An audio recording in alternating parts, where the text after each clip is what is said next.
Selamat pagi, perkenalkan nama saya Agnes Malalan dari Prodi S1 Keperawatan tingkat 1A.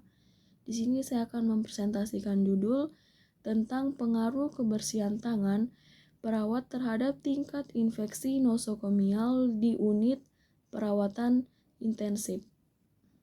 Infeksi nosokomial merupakan tantangan besar dalam sistem layanan kesehatan dan berhubungan dengan angka kematian, kesakitan, dan beban ekonomi yang signifikan. Hand hygiene atau HH, yaitu mencuci tangan dengan air dan deterjen atau penggunaan tangan berbahan dasar alkohol pembersih.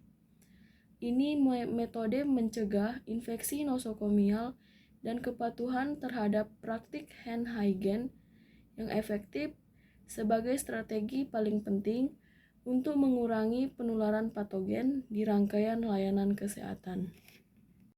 Di sini ada rumusan masalah, yaitu terkait tentang bagaimana pengaruh kebersihan tangan perawat terhadap tingkat infeksi nosokomial di unit perawatan intensif. Kita masuk dalam tujuan. Penelitian ini bertujuan untuk mengetahui pengaruh kebersihan tangan perawat terhadap tingkat infeksi nosokomial di unit perawatan intensif. Nosokomial berasal dari bahasa Yunani, dari kata nosos yang artinya penyakit dan komeo yang artinya merawat. Infeksi nosokomial atau Healthy Care Associated adalah infeksi yang terjadi di rumah sakit atau fasilitas pelayanan kesehatan setelah dirawat selama 48 jam, di mana sebelum dirawat, pasien tidak memiliki gejala tersebut dan sudah mempengaruhi kesehatan ratusan juta pasien di seluruh dunia setiap tahun. Sumber infeksi nosokomial disebabkan kontak langsung antara pasien yang sedang menderita penyakit infeksi dapat menularkan penyakit yang diderita kepada pasien lain, petugas, pengunjung atau keluarga, alat-alat rumah sakit, dan lain sebagainya. Adapun pasien yang layak dirawat di ICU antara lain yang pertama, pasien yang memerlukan intervensi medis segera tim atau intensive care. Yang kedua, pasien yang memerlukan pengelolaan fungsi sistem organ tubuh secara terkoordinasi dan berkelanjutan sehingga dapat dilakukan pengawasan yang konstan terus-menerus dan metode terapi titrasi. Yang ketiga, pasien sakit kritis yang memerlukan pemantauan kontinu dan tindakan segera untuk mencegah timbulnya dekompensasi fisiologis. Di sini ada gambar hasil analisis, gambar 2.1, kepatuhan kebersihan tangan di unit perawatan intensif dewasa sebelum dan sesudah intervensi. Berikut penjelasan dari hasil analisis pada gambar 2.1.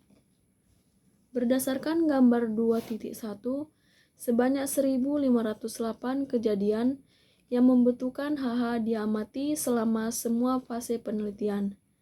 Data di tingkat kepatuhan HH yaitu presentasi peluang bagi petugas kesehatan sebelum dan pasca intervensi ditunjukkan pada gambar 1.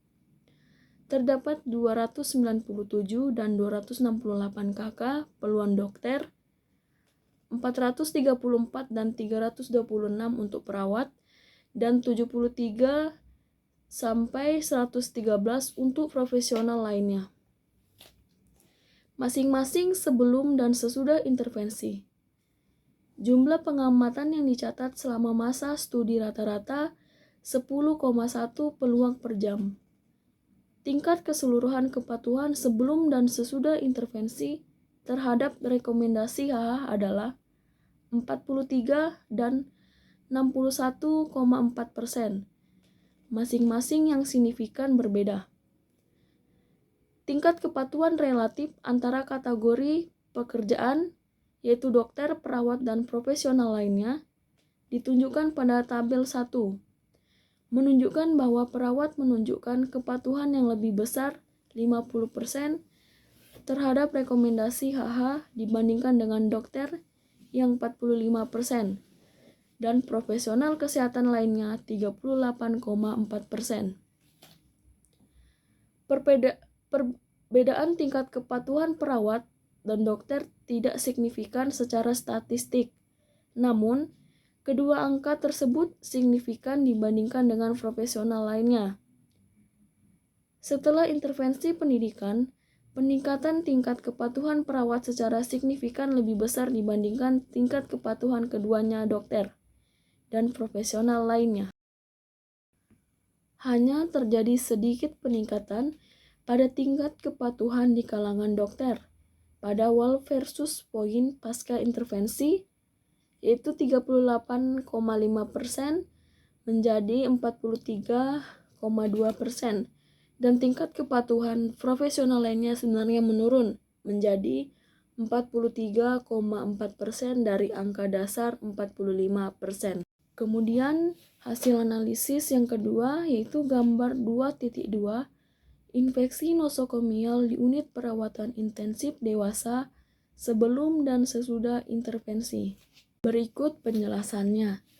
Berdasarkan gambar 2.2, terjadi penurunan yang luar biasa dalam tingkat total infeksi nosokomial yang dihitung sebagai infeksi terkait layanan kesehatan dari 37,2 hingga 15,1 inci, masing-masing periode sebelum dan sesudah intervensi. Ada hal lain yang perlu diperhatikan, pengurangan infeksi nosokomial yang berkorelasi dengan peningkatan kepatuhan Heinehagen dalam hal infeksi aliran darah, yaitu 1000 hari layanan pusat sebelum dan sesudah intervensi, dan lebih rendah infeksi saluran pernapasan, yaitu 1000 hari ventilator, 17,6 sampai 5,2 sebelum dan sesudah intervensi, masing-masing P sama dengan 0,001. Namun, angka kejadiannya infeksi saluran kemih, yaitu 1000 hari kateter, tidak terpengaruhi oleh peningkatan kepatuhan Heinehagen setelah intervensi 5,5 berbanding 5,9 masing-masing sebelum dan sesudah intervensi. Kita masuk dalam kesimpulan. Penelitian ini menunjukkan bahwa observasi tingkat kepatuhan kebersihan tangan di kalangan petugas kesehatan dan pengaruhnya terhadap infeksi nosokomial di ICU rumah sakit. Kepatuhan diukur dengan observasi langsung terhadap petugas kesehatan menggunakan formulir catatan observasi dengan cara yang diarahkan kepada pasien dan tidak lebih dari 2 pasien yang diobservasi secara bersamaan. Di sini ada saran, yaitu perlu adanya konsistensi dalam pelaksanaan cuci tangan bagi petugas rawat inap di rumah sakit dengan sistem monitoring dan evaluasi pelaksanaannya sehingga meningkatkan kepatuhan cuci tangan.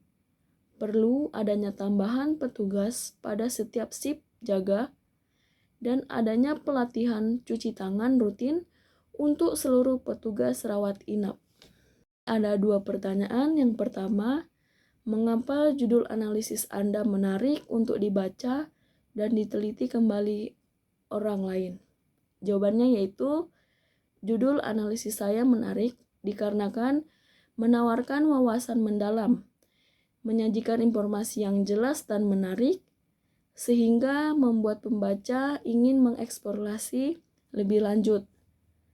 Pertanyaan yang kedua, bagaimana hasil analisis Anda dapat memberikan manfaat bagi mahasiswa perawat lainnya? Jawabannya yaitu, hasil analisis saya ini dapat memberikan manfaat bagi mahasiswa perawat dengan menyediakan wawasan mendalam tentang isu-isu kesehatan terkini. Hal ini dapat membantu mahasiswa dalam pemahaman yang lebih baik terhadap bidang perawatan kesehatan, mempersiapkan mereka untuk tantangan masa depan, dan memberikan landasan pengetahuan yang kokoh untuk pengembangan karir mereka sendiri.